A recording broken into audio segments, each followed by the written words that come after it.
صباح الخير البنات، واش راكم؟ ان شاء الله تكونوا كامل بخير وعلى خير. رجعت لكم جبت لكم وصفه بزاف بنينه واللي يحبوها كامل، اللي هي دولمه بالكرومبيط محشيه بالفيونداشي ولا صوص بالدجاج. ان شاء الله يا ربي حتنال اعجابكم. بنينه وسهله واقتصاديه، ما ديما نقول عليها دولمه وعليها الكلام. ان شاء الله يا ربي حتجربوها رمضان ان شاء الله كطبق رئيسي. نقول لكم تبعوا الوصفه للاخر باش تعرفوا طريقه التحضير والمقادير. نقول لكم اذا كنتوا جديد القناه ديروا جيم وابوني، خلوا لي كومنتير يا البنات. نقول لكم دونوا هذه الوصفه تجي بزاف بنينه، سورتو هذاك الكرومبيط راح نحشيوه ويعطينا جو بزاف بنين. بنات كاين بزاف اطفال ما يحبوش ياكلوا الكراميط، بصح صدقيني اذا جربتي بهذه الطريقه راح يعجبهم وياكلوه ان شاء الله. انا عندي كرومبيط تمعين، هنا راح نفورهم ورق ورق، يعني ما تخلوهمش يتقطعوا لكم، راح نحشيوهم باش يقعدوا لنا ملاح. درت لهم برك شويه تاع الملح وفوروهم بهذه الطريقه. يعني هذاك الورقه تاع الكرومبيط تقطعوهم باش يجوا حكمين ويجوا شابين هكذا بهذه الطريقه. من بعد نجوزو نخدموا انا وياكم لاصوص تاعنا. لهنايا البنات اهم حاجه ما قلت لكمش، لما تخلوش الكرنب تاعكم يفر بزاف. اذا فر بزاف راح كامل يتقطع وما تقدروش تحشيو به. ندوزو لاصوص تاعنا. واش عندي فيها؟ حبه تاع بصل تكون صغيره مقطعه مربعات، طماطم تكون مسكرفجه. بالنسبه للتوابل فلفل الكحل، فلفله، هريسه، طماطم مصبره، الزيت والملح والثوم يكون مسكرفج، يعطينا بنه بزاف هايله. نحب نستعملو كي ندير الدولمه.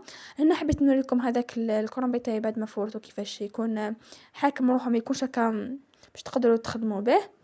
نحطو هكا اكوتي ونكملوه في اللاصوص تاعنا تاع لاصوص.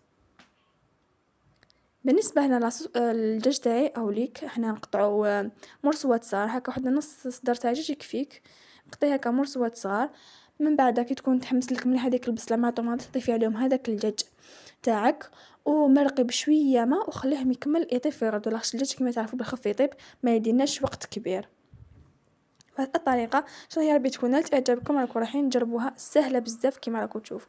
نخلي لاصوص تاعي يطيب وندوزو للحشوه. عندي هنايا فيونداشي، حبه تاع بصل، عندي معدنوش وشويه تاع الرز، وعندي فلفل الكحل، شويه تاع القرفه والملح.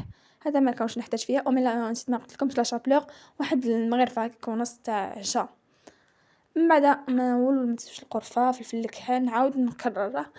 المهم تخلطوها مليح، تمزجوا كامل الحشو تاعكم. بعد نشدو هكا طبسي نحطو فوقو، نحطو هذيك الورقه تاع الكرومبيط ونديرو هذاك الحشو تاعنا بالفيونداشي مع الاول، هكا نديرو ليوها تنحصلوا شغل السبيعيه تاع الكرومبيط هكا.